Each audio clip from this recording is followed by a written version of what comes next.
بسم اللہ الرحمن الرحیم۔ شروع کرتا ہوں اللہ کے نام سے جو بڑا نہایت مہربان اور رحم والا ہے۔ اللہ عز و جل نے کم و پیش 1,24,000 پیغمبر رسول اس دنیا میں مبعوث فرمائے جنہوں نے انسانوں کے رشد و ہدایت کا فرائض انجام دیا۔ گروہ نبی انبیاء علیہ السلام کے آخری نبی رسول حضرت محمد صلی اللہ علیہ وسلم ہیں۔ حضرت محمد صلی اللہ علیہ وسلم کے واقعات میں سے آج ایک واقعہ ہم بیان کریں گے۔ حضرت علی مرتضیٰ شیر خدا اور حضرت عمر فاروق رضی اللہ تعالی عنہ کو نبی پاک نے کیا فرمایا تھا، کس شخص کے بارے میں فرمایا تھا کہ میری امت کی بخشش اس سے دعا کروانا، تو وہ کون ہے؟ حضرت اویس کرنی رحمۃ اللہ۔ اس کا پورا واقعہ آج ہم آپ کو بتائیں گے۔ حضرت علی رضی اللہ تعالی اور حضرت عمر فاروق رضی اللہ تعالی کس طرح اس کے پاس گئے اور اس نبی پاک کی امت کی بخشش کی دعا کروائی اس سے۔ تو اس سے پہلے ہمارے یوٹیوب چینل کو لائک، سبسکرائب اور بیل آئیکن بٹن ضرور دبائیں۔ چلتے ہیں ویڈیو کی طرف۔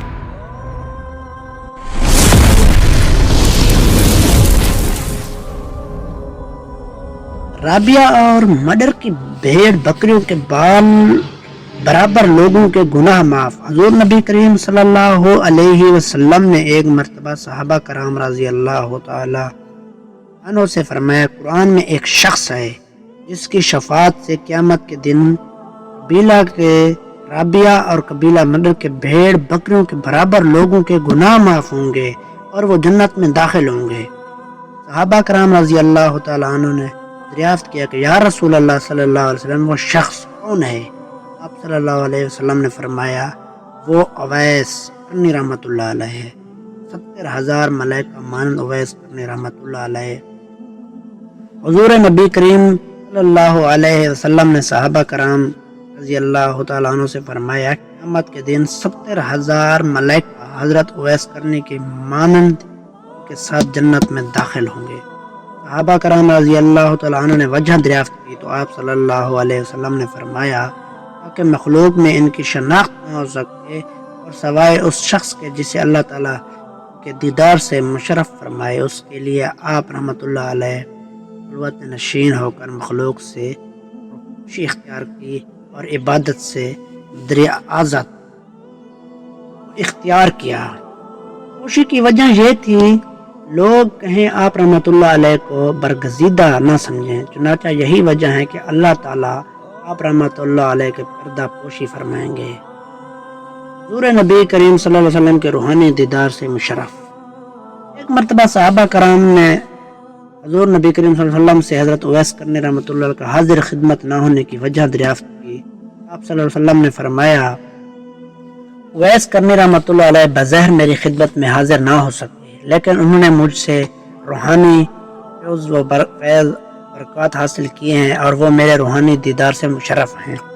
پھر فرمایا ان کا مجھ تک نہ پہنچنے کی 2 وجہ ہیں، تو ان حال کا طلبہ ہے اور دوسرا ان کی والدہ جو کہ مسلمان ہیں اور ضعیف و نبینا ہیں، ان کی وجہ سے وہ میرے ظاہری دیدار سے محروم ہیں اور وہ چھت پر بانی کر کے اپنی والدہ کا پالتے ہیں۔ جہان کے حقدار حضور نبی کریم صلی اللہ علیہ وسلم نے حضرت عمر فاروق اور حضرت علی مرتضیٰ رضی اللہ عنہ کو مخاطب کرتے ہوئے فرمایا دونوں سے ملو گے، جب دونوں ان سے ملو تو میرا سلام پہنچانا اور ان کو میرا پیغام دینا، وہ میری امت کے لیے دعا کریں۔ صحابہ کرام نے دریافت کیا کہ یا رسول اللہ صلی اللہ علیہ وسلم آپ صلی اللہ علیہ وسلم کے پیراہن کا حقدار کون ہے؟ صلی اللہ علیہ وسلم نے فرمایا میرے پیراہن کا حقدار اویس کرنی رحمۃ اللہ علیہ۔ حضرت عمر فاروق حضرت علی مرتضیٰ رضی اللہ عنہ کی ملاقات کا حال۔ حضور نبی کریم صلی اللہ علیہ وسلم کے وصال کے بعد حضرت عمر فاروق اور حضرت علی مرتضیٰ رضی اللہ عنہ معظمہ تشریف لائے۔ حضرت عمر فاروق رضی اللہ تعالیٰ عنہ نے وہاں پر موجود لوگوں سے دریافت کیا کہ ان میں کوئی شخص قرآن کا موجود ہے؟ ان کا کچھ لوگ حاضر ہوئے، آپ رضی اللہ تعالیٰ نے ان سے حضرت اویس کرنی کے بارے میں دریافت کیا تو انہوں نے انکار کر دیا وہ اس نام کسی شخص کو نہیں جانتے، البتہ ایک دیوانہ آدمی ایسا ہے جو آبادی سے دور رہتا ہے اور کسی سے نہیں ملتا جلتا لوگ عموماً کھاتے ہیں لیکن وہ نہیں کھاتا، وہ خوش اور غم کو نہیں جانتا، خوشی غمی کو نہیں جانتا، جب لوگ ہنستے ہیں تو وہ روتا ہے اور جب لوگ روتے ہیں تو وہ ہنستا ہے۔ جب حضرت عمر فاروق رضی اللہ تعالیٰ عنہ کا دور خلافت شروع ہوا تو آپ رضی اللہ تعالیٰ عنہ حضرت علی مرتضیٰ رضی اللہ عنہ کے ہمراہ کوفہ تشریف لے گئے اور وہاں سے یمن تشریف لے گئے، جہاں حضرت اویس کرنی کی تلاش شروع کی۔ لوگوں نے بتایا کہ دو عرفہ کی وادی ہے، ایک دیوانہ اونٹ چلا رہا ہے جس کا غذا خشک روٹی ہے۔ حضرت عمر فاروق اور حضرت علی مرتضیٰ سمجھ چلے اور حضرت اویس کرنی کے پاس پہنچ گئے۔ حضرت اویس کرنی رحمۃ اللہ علیہ اس وقت نماز میں مشغول تھے۔ دونوں حضرات ان کا نماز سے فارغ ہونے کا انتظار کرنے لگے۔ جب حضرت اویس کرنی رحمۃ اللہ علیہ نماز سے فارغ ہوئے تو دونوں حضرات نے سلام عرض کیا اور ان سے نام دریافت کیا۔ حضرت اویس کرنی رحمۃ اللہ علیہ نے فرمایا میرا نام عبداللہ رحمۃ اللہ علیہ ہے۔ حضرت عمر فاروق رضی اللہ تعالیٰ عنہ نے حقیقی نام دریافت کیا تو فرمایا میرا نام اویس رحمۃ اللہ علیہ۔ حضرت عمر فاروق رضی اللہ عنہ نے ہتھیلی دکھانے کی درخواست کی۔ جب حضرت اویس کرنی رحمۃ اللہ نے ہاتھ دکھایا تو آپ دونوں حضرات ان کو پہچان گئے اور دست بوسی کی سعادت حاصل کی۔ حضرت عمر فاروق رضی اللہ تعالیٰ عنہ نے حضور نبی کریم صلی اللہ علیہ وسلم کا سلام پیش کیا اور پیراہن کا عطا کرتے ہوئے، پیراہن الفاظوں میں کچھ آ جائے تو وہ معاف کرنا، کرتے ہوئے حضور نبی کریم صلی اللہ علیہ وسلم کی وصیت سنائی کہ ان کی امت کے لیے دعا فرمائیں۔ حضرت اویس کرنی رحمۃ اللہ علیہ نے عرض کیا کہ آپ دونوں حضرات اچھی طرح دیکھ بھال لیں، شاید وہ کوئی دوسرا فرد ہو جس کے بارے میں حضور نبی کریم صلی اللہ علیہ وسلم نے ارشاد فرمایا ہو۔ حضرت عمر فاروق رضی اللہ تعالیٰ عنہ نے فرمایا کہ وہ شخص آپ ہی ہیں اور ہم نے حضور نبی کریم صلی اللہ علیہ وسلم کی بتائی ہوئی نشانی سے شناخت کر لی ہے۔ حضرت اویس کرنی رحمۃ اللہ نے عرض کیا اے عمر فاروق رضی اللہ تعالیٰ عنہ، تمہاری دعا مجھ سے زیادہ کارگر ثابت ہو سکتی ہے۔ حضرت عمر فاروق رضی اللہ تعالیٰ نے فرمایا میں تو دعا کرتا ہی رہتا ہوں، لیکن آپ رحمۃ اللہ علیہ کو حضور نبی کریم صلی اللہ علیہ وسلم کی وصیت کرنی چاہیے۔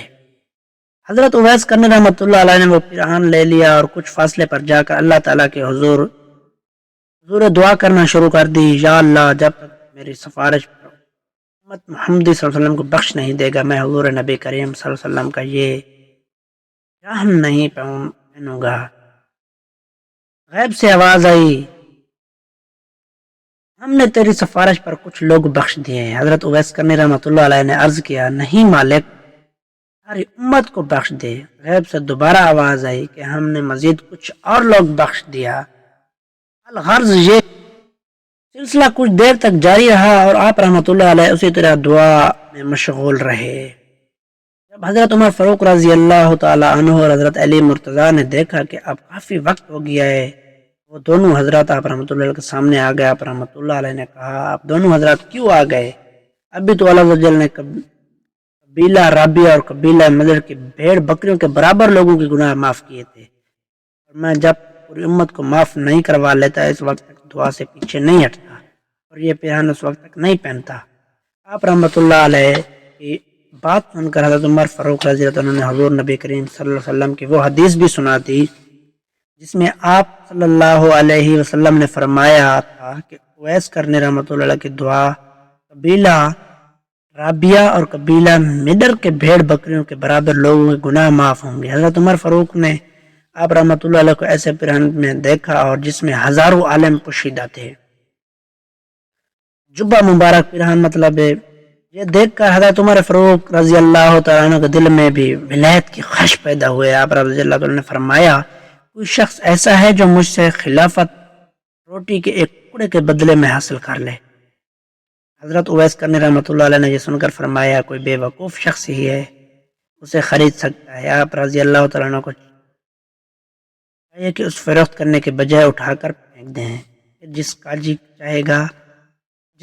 چاہے گا اٹھا لے جائے گا۔ بعد حضرت اویس کرنی رحمۃ اللہ علیہ نے حضور نبی کریم صلی اللہ علیہ وسلم عطا کیا ہوا پیراہن کی زید تن کی حضرت عمر فاروق رضی اللہ تعالیٰ نے حاضر خدمت نہ ہونے کی وجہ سے دریافت کی تو حضرت اویس کرنی رحمۃ اللہ علیہ نے پوچھا، آپ دونوں حضرات حضور نبی کریم صلی اللہ علیہ وسلم کی زیارت بسعادت اور صحبت سے مشرف ہوئے ہیں، کیا آپ مجھے یہ بتا سکتے ہیں کہ حضور نبی کریم صلی اللہ علیہ وسلم کے برو شدہ کرنے؟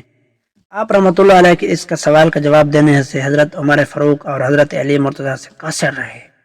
حضرت اویس کرنی رحمۃ اللہ علیہ نے کہا کہ آپ دونوں حضرات حضور نبی کریم صلی اللہ علیہ وسلم کے دوستوں میں سے ہیں اور آپ دونوں حضرات حضور نبی کریم صلی اللہ علیہ وسلم کے ہمراہ جنگ احد میں شریک ہوئے تھے۔ کیا آپ بتا سکتے ہیں کہ جنگ احد میں حضور نبی کریم صلی اللہ علیہ وسلم کے کون سے دانت مبارک شہید ہوئے تھے؟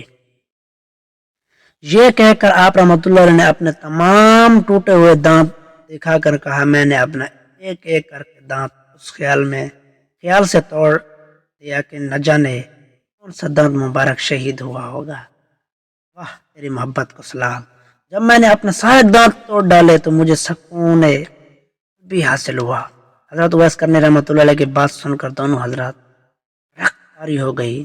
حضرت اویس کرنی رحمۃ اللہ علیہ کی اسی بات سے انہیں اندازہ ہو گیا کہ ادب حق یہی ہے جو کہ حضرت اویس کرنی رحمۃ اللہ علیہ نے اگرچہ بارگاہ رسالت میں آپ صلی اللہ علیہ وسلم میں حاضر ہو کر ادا نہیں کیا بلکہ بائے رسول صلی اللہ علیہ وسلم میں ادا کیا ہے، اور جس کا درس ساری دنیا کو دے رہے تھے۔ حضرت عمر فاروق رضی اللہ تعالیٰ نے حضرت اویس کرنی رحمۃ اللہ علیہ سے دعا کے لیے درخواست کی۔ حضرت اویس کرنی نے فرمایا، میں جب نماز میں التحیات پڑھتا ہوں تو اس کے بعد دعا پڑھتا ہوں کہ اے اللہ تمام مومن مردوں اور عورتوں کو بخش دے، اور اگر تم ایمان کے ساتھ اس دنیا سے رخصت ہوئے ہو تو تمہیں کامیابی ملے گی، اور اگر تم ایمان کے ساتھ رخصت نہ ہوا تو میری دعا بے فائدہ ہوگی۔ حضرت عمر رضی اللہ تعالیٰ عنہ نے آپ رحمۃ اللہ علیہ سے وصیت کی، درخواست کی۔ آپ رحمۃ اللہ علیہ نے فرمایا، اے عمر رضی اللہ تعالیٰ عنہ، اگر تم خدا ناس ہو تو اس سے زیادہ بہترین وصیت کوئی نہیں کہ تم خدا کے سوا کسی دوسرے کو پہچانو۔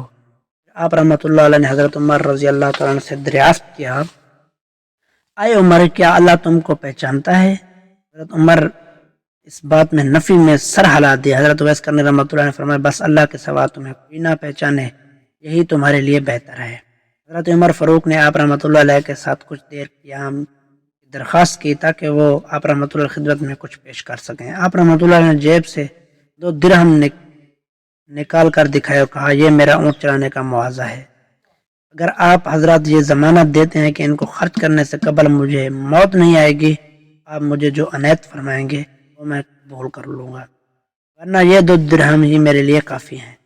کچھ دیر تک حضرت اویس کرنی رحمۃ اللہ علیہ حضرت عمر فاروق اور حضرت علی مرتضیٰ سے اسی طرح باتیں کرتے رہے اور حضور نبی کریم صلی اللہ علیہ وسلم کی سیرت و قال زیر موضوع لاتے رہے۔ اس کے بعد حضرت اویس کرنی نے فرمایا، آپ دونوں حضرات یہاں پہنچنے تک میری وجہ سے جو تکلیف زحمت فرمائی اور اس کے لیے میں معافی چاہتا ہوں، اب وہ دونوں حضرات یہاں سے تشریف لے جائیں کیونکہ قیامت کا دن نزدیک ہے اور مجھے آخرت کی فکر ہے۔ قیامت کے دن ہمیں ایسا دیدار نصیب ہوگا جو کبھی منقطع نہ ہوگا۔